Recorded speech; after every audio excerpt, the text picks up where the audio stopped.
يعطيكم العافية. إن شاء الله اليوم موضوع تدريبنا راح يكون Hazardous Substances Safety Training، اللي هو التدريب الخاص بإدارة المخاطر المرتبطة بالمواد الخطرة. Thank you for joining this training session on hazardous substances.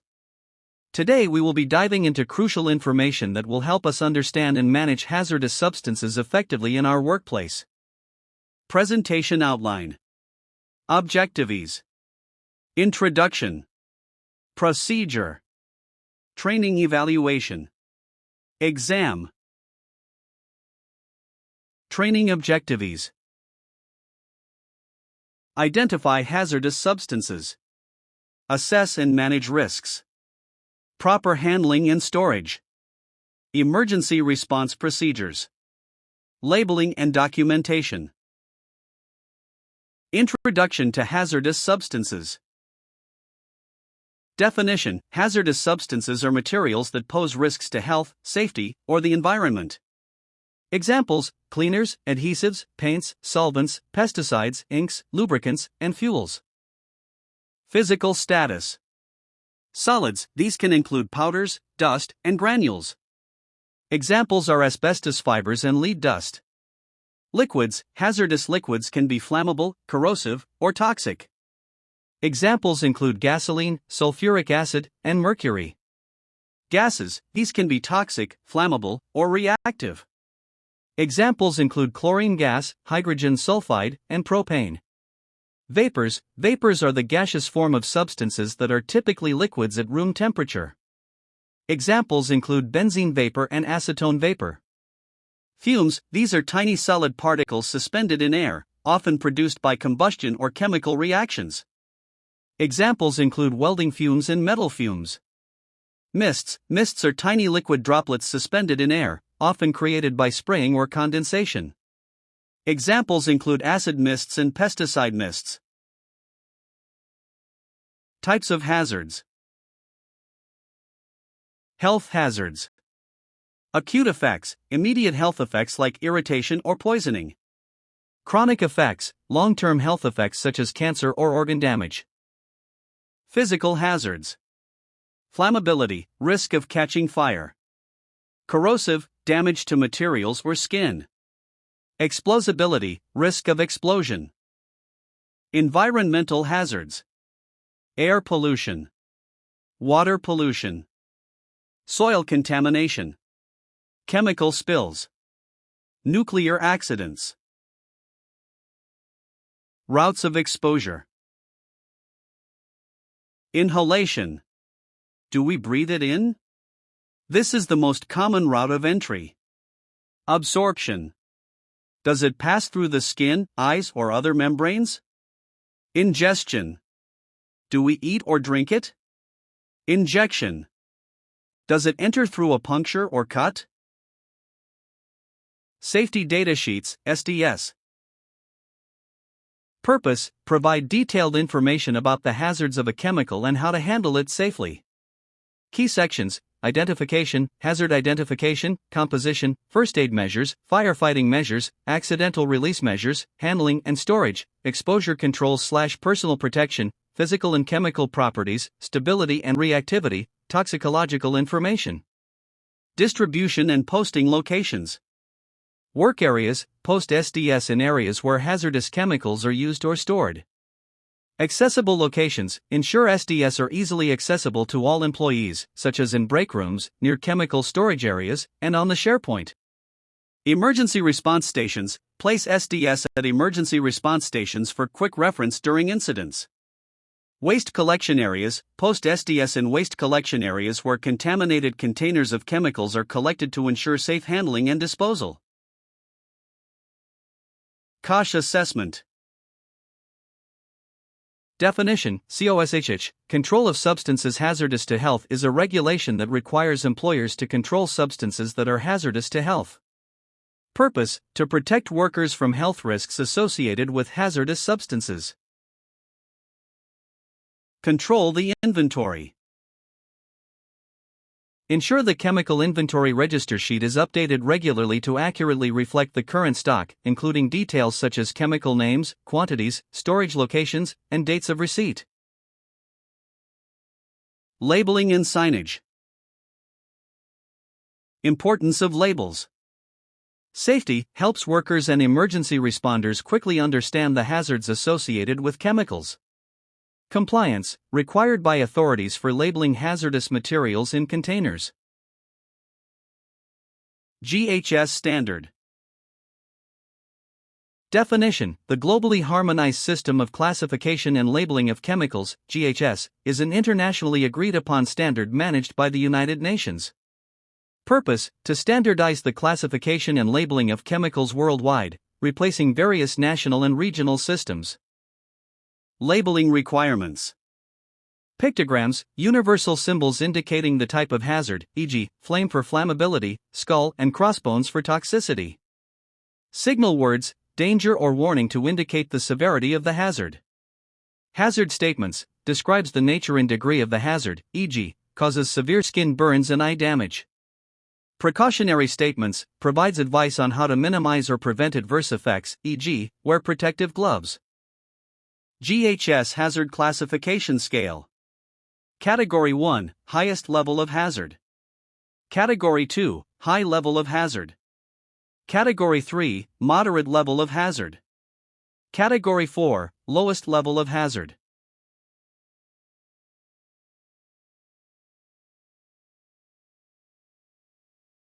NFPA Standard.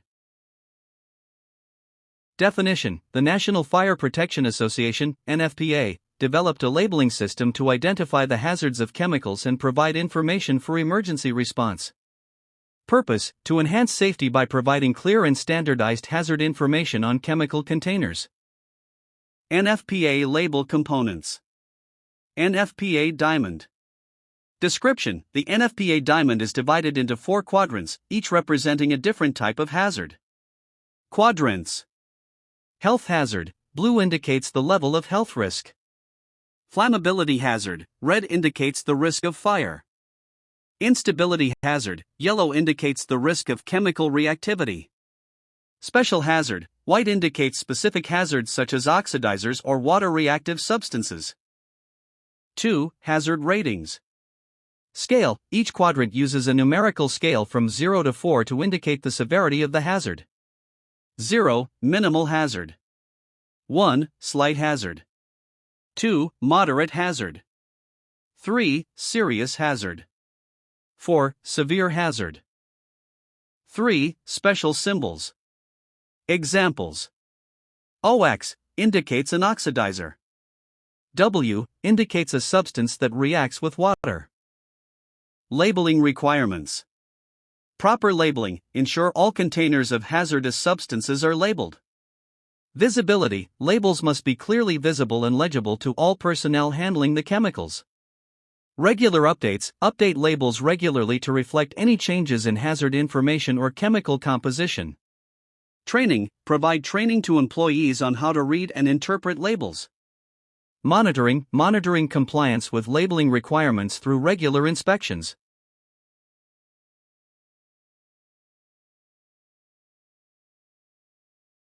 Personal protective equipment, PPE. Types of PPE. Gloves, goggles, face shields, respirators, protective clothing, shoes. Selection of PPE. Hazard assessment, conduct a thorough assessment to identify the type of hazards present. Appropriate PPE, choose PPE that is suitable for the specific hazard and level of exposure. Example, use chemical-resistant gloves when handling corrosive substances.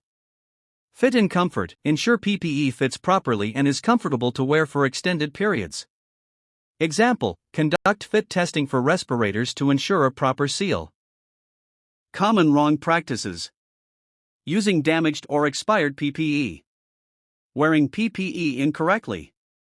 Using inappropriate PPE. Failing to maintain PPE. Inconsistent use of PPE. Safe handling procedures. Where appropriate PPE, use gloves, goggles, and lab coats to protect yourself. Follow safety protocols, adhere to procedures for handling, storing, and disposing of hazardous chemicals. Seal containers properly, keep containers tightly closed to prevent spills and contamination. Avoid ignition sources, keep flammable chemicals away from heat, sparks, and open flames. Separate incompatible chemicals, store reactive chemicals separately to avoid hazardous reactions. Use approved containers, transfer chemicals only to approved containers. Utilize safe handling tools, use tools designed for safe handling to avoid direct contact with hazardous substances. Safe storage procedures. Proper labeling. Description: clearly label containers with contents, hazard symbols, and handling instructions to identify substances and understand associated risks. Example: label containers with chemical name, concentration, and hazard pictograms. 2. Segregation of incompatible materials. Description: store incompatible substances separately to prevent dangerous reactions. Examples: flammables and oxidizers, ethanol, flammable, and hydrogen peroxide, oxidizer. Flammables and ignition sources, gasoline, flammable, and sparks from electrical equipment. Acids and cyanides, hydrochloric acid and sodium cyanide. Strong acids and strong alkaline, sulfuric acid and sodium hydroxide. Concentrated acids and water, concentrated sulfuric acid and water. Organic solvents and corrosives, acetone and sulfuric acid. 3. Use appropriate containers. Description: store hazardous substances in compatible containers that are in good condition and have secure lids. Example: use glass containers for organic solvents and plastic containers for corrosive acids. 4. Temperature control. Description: maintain appropriate storage temperatures to prevent degradation or reactions. Example: store flammable liquids in a cool, well-ventilated area away from heat sources. 5. Adequate ventilation. Description: ensure storage areas are well ventilated to prevent accumulation of harmful vapors and gases. Example: use exhaust fans in storage rooms. 6. Regular inspection and maintenance. Description: conduct regular inspections and maintenance of storage areas and containers to ensure they are in good condition. Example: check containers for signs of corrosion or damage and replace them if necessary. Safe disposal of hazardous waste. Identify hazardous waste. Labeling: clearly label all waste containers with the contents and hazard information. Segregation: separate hazardous waste from non-hazardous waste and incompatible substances. Safe disposal of chemicals. Use approved methods, follow approved disposal methods for each type of hazardous chemical. Professional disposal services: utilize licensed hazardous waste disposal services for safe and compliant disposal. Dilution before disposal. Dilution guidelines: dilute chemicals to safe concentrations before disposal, if permitted. Sewage disposal: only dispose of diluted chemicals in the sewage system if it is safe and compliant with local regulations. Alternative disposal solutions. Recycling: recycle chemicals when possible to minimize waste. Neutralization: neutralize acids and bases before disposal to reduce hazards. Handling waste containers. Condition of containers: ensure containers are in good condition, with no leaks or cracks. Storage: store waste containers in a designated, secure area until disposal. Secondary containment: use secondary containment to prevent spills and leaks. Emergency procedures. General first aid instructions for chemical exposure incidents. Step 1. Stop the source. Remove contact: immediately remove the person from contact with the chemical spill, airborne particles, or fumes. Isolate area: secure the area to prevent further exposure to others. Step 2. Clear the lungs. Fresh air: take the person to fresh air to help clear their lungs of any inhaled chemicals. Monitor breathing: observe the person's breathing and provide assistance if necessary. Step 3. Flush the eyes. Irrigate eyes: flush the affected eye with water for at least 15 minutes, occasionally lifting the lower and upper lids. Seek medical attention: get medical attention immediately if irritation, pain, or discomfort persists. Step 4. Clean the skin.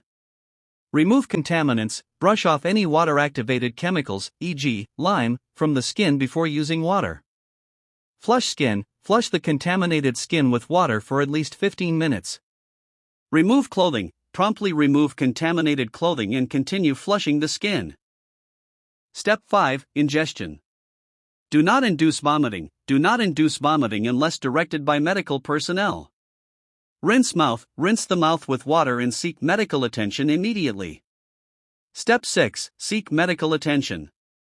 Immediate care. Always seek medical attention after exposure to hazardous chemicals, even if symptoms seem mild. Provide information. Inform medical personnel about the chemical involved and the nature of the exposure. If you are exposed to a large volume of hazardous chemical, use the safety shower immediately. Pull the handle to activate the shower. Remove contaminated clothing, jewelry, and shoes. Don't let modesty slow you down. Every second counts. Another person may provide privacy by shielding you with a lab coat or other item. Remain under the water for at least 15 minutes to allow time for the chemical to wash off. In addition to chemical exposure response, emergency showers can also be used effectively to extinguish clothing fires. When chemical exposure occurs, 1. Immediately move to an eye wash station. 2. Use either the paddles, levers, or pull lever to turn on the eye wash. 3. Hold your eyes open with your hands to ensure water reaches the eyes.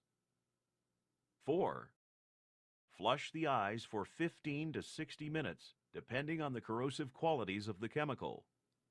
Be sure to keep the eyes open and rotate the eyeballs in all directions.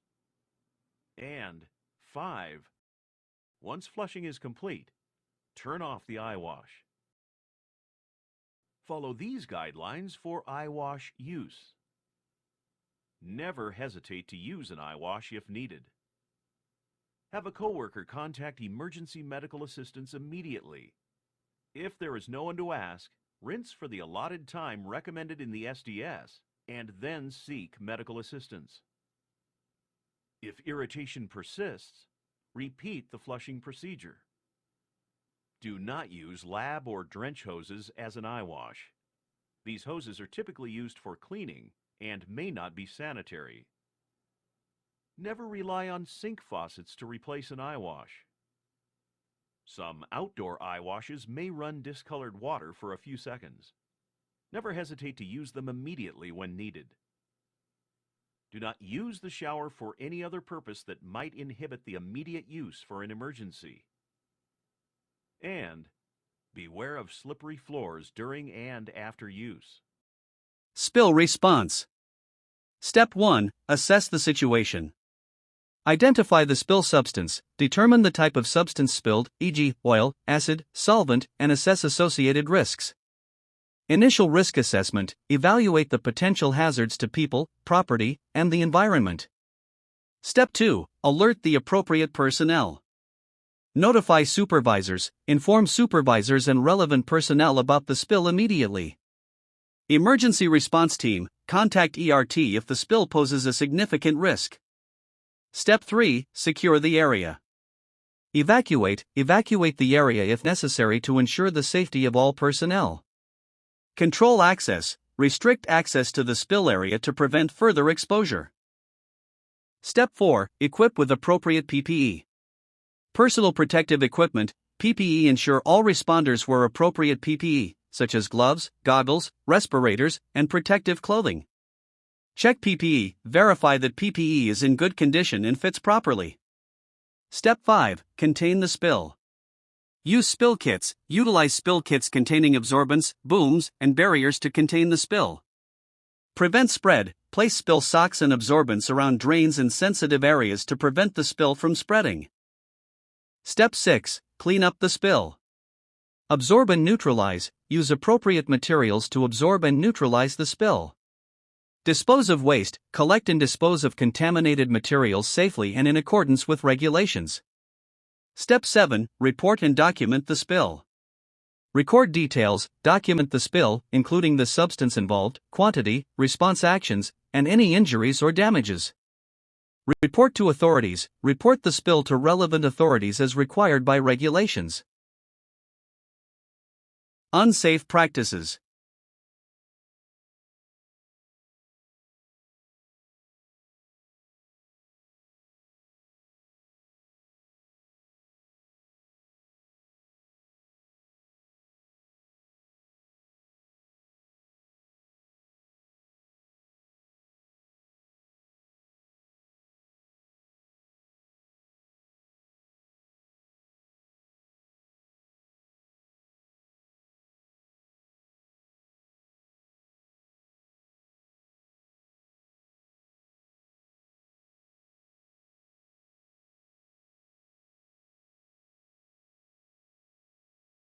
If you have any question, please contact the trainer directly. Training evaluation. You can scan the QR code, or you can find direct link in the description. Exam. You can scan the QR code, or you can find direct link in the description. Thank you.